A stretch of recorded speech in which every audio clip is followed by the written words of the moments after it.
Got at her bachelorette party, so I vanished quietly before the wedding and what? Hello everyone. Dear listeners, please share your thoughts in the comments section below. And don't forget to like, share, and subscribe. Now let's begin the video. Using a throwaway for obvious reasons, with certain specifics modified to preserve anonymity. My got gang beaten at her bachelorette party, so I quietly disappeared before the wedding.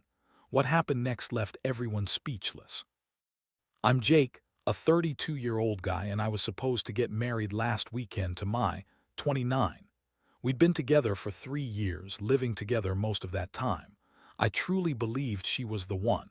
We had a solid relationship, or so I thought.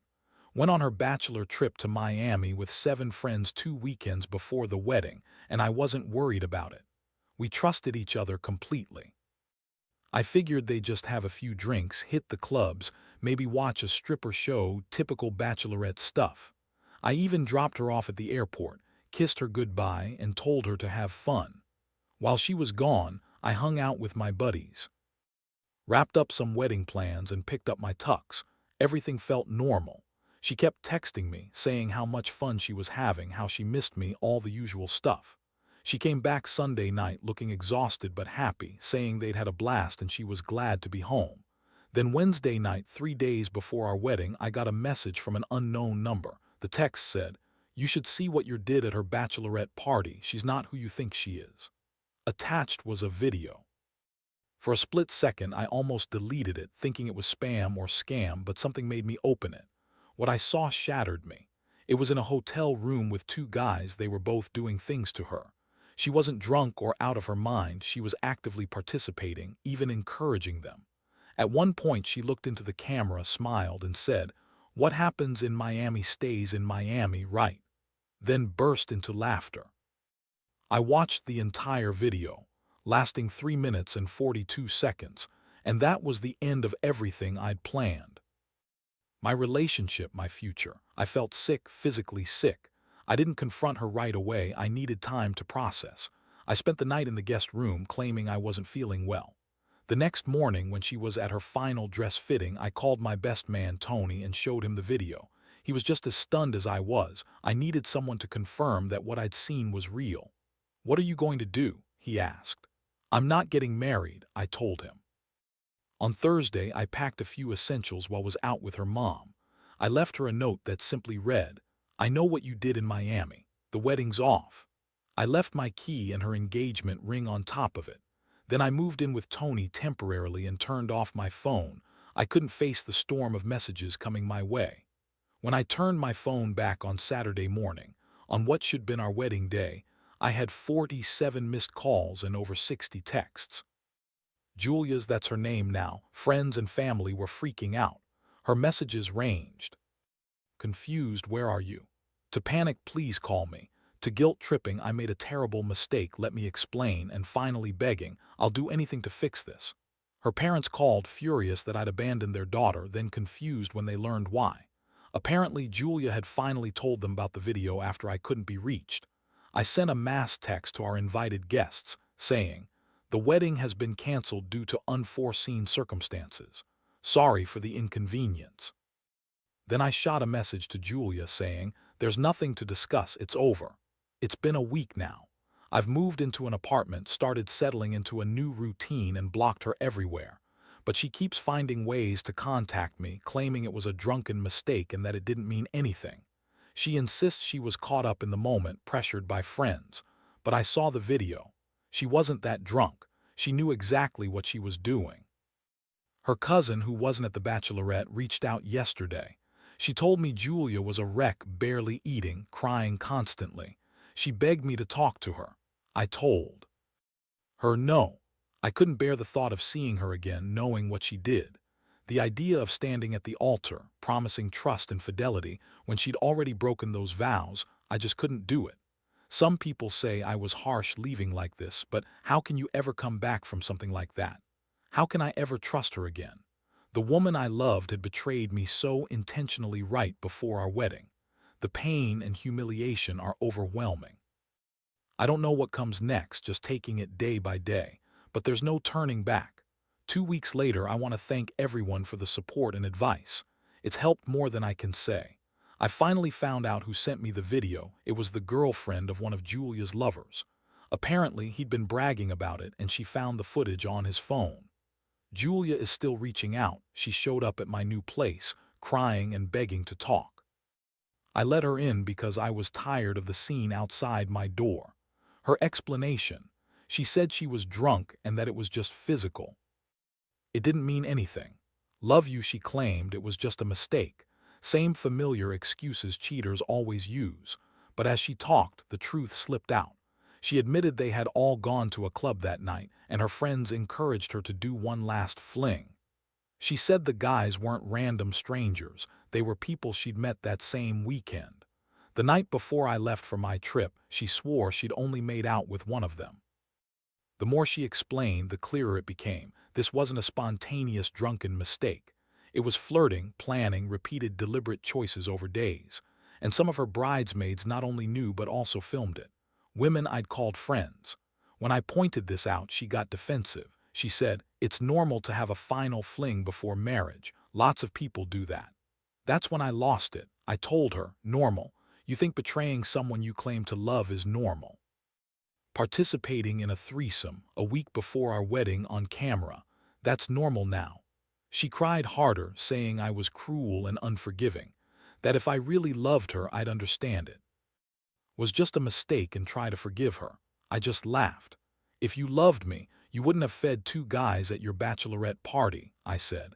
She left after that, but not before dropping a chilling line: "You'll regret throwing everything away over one mistake." It didn't sound like remorse, it sounded like a threat. She started claiming I was controlling and emotionally abusive, total BS. She plays the victim, says I abandoned her without giving her a chance to explain, and that I'm punishing her for one mistake. Some mutual friends are even taking her side. The financial mess is just as bad. We're fighting over who should pay for what. Her parents paid most of the deposits, but many vendors had final payments due the week before the wedding, pulled from our joint account. She demanded I pay her back my half since I canceled. I refused. I'm not paying for a wedding that was called off because she cheated. I hired a lawyer who confirmed I'm in the clear. We weren't officially married yet, but the hassle's still there. On top of that, her bridesmaids are running a smear campaign, twisting the story, making me look like a monster who abandoned his over one drunken kiss. They conveniently leave out the threesome part. When I confronted some of them, they accused me of shamming her, saying, "What happens at a bachelorette stays at a bachelorette." Some friends bought their story. I lost friends over this mess, people who either believe her or think I should just forgive her. It's infuriating. The worst, her cousin, the one who initially reached out to me, posted on social media how devastated Julia was, how I threw away everything over one mistake, instead of trying to work it out. But that mistake involved two guys on camera just a week before our wedding. I've just focused on healing. The therapist is helping, and I've started a new workout routine. I reconnected with old friends I drifted from and made some new ones. I even plan to take a solo trip, 2 weeks of hiking in Colorado to clear my head. Packing up Julia's stuff from the apartment is tough. Every sweater, book, or mug I find feels like a little stab. We had 5 years together. Good memories included, which makes this pain worse. The person I loved, the person I thought I knew, was never really her. A friend said I probably dodged a bullet. If she did this before marriage, she'd likely cheat during it too. They might be right, but it doesn't make it hurt any less. I keep thinking about missed red flags I ignored, signs I should seen. I can't remember any obvious hints that she was capable of this. She seemed as invested in our future as I was. I've been asked if I regret not confronting her directly instead of leaving. I don't. Those first days after the video, I was in shock. I couldn't process what I felt, let alone speak it. Leaving gave me space to think clearly. Now I'm taking it a day at a time. Some days are better than others. Sometimes I forget for a second what happened, then reality hits and the pain comes rushing back. But it's getting easier slowly. I'll update if anything big happens, but I hope this chapter's finally closing. 2 weeks ago, I had a long talk with Julia's cousin. We met a few times and honestly, it helped. We both realized we're trauma bonding rather than falling for each other, just two people processing the same betrayal. She's still hurting but keeps in touch. She's going through her own struggles, and so am I. Then came the biggest shock. Julia is pregnant. She showed up at my door last week, claiming it's mine. According to her, she's about 4 months pregnant, which means conception was around her bachelorette party. My first thought was, it must be one of the Miami guys, but she swears that we only had sex the night before she left, and timing lines up with that, not the party. Honestly, I don't remember. It was all a blur of wedding plans that week. I told her I want a paternity test as soon as possible. She got angry, saying, "You're just adding insult to injury, saying it's not yours." I stood my ground. No way I'd accept responsibility without proof, especially given her dishonesty. That bombshell threw me back into emotional chaos. The thought of possibly having a kid with her, a woman I can't trust, is terrifying. If it's my child, I want to be involved, to be there for him. But I don't see how I could co-parent with someone who betrayed me so thoroughly. She thinks this pregnancy changes everything, that I'll take her back because of a baby. She even suggested we try again for the kid's sake. I told her that's never happening. The relationship's over. Her family, of course, isn't happy. They've been harassing me, calling me a deadbeat, even before the baby's born. They ignore the fact that I was willing to take responsibility if it's mine. I just want proof first. The money situation is finally settled. We agreed neither of us is fully happy, but it's done. I paid more than I wanted to for wedding costs. She demanded more. The house deal fell through, probably for the best. I found a new apartment I like better. The social fallout remains. Her bridesmaids are still spreading their version, but fewer people buy it now. The truth has a way of coming out. Some of her friends, who initially believed her, are finally speaking out and apologizing. One of her bridesmaids even called me to apologize. She admitted she filmed the video and regrets encouraging Julia. She told me they'd been doing cocaine that weekend, which Julia never mentioned, and that things got out of control.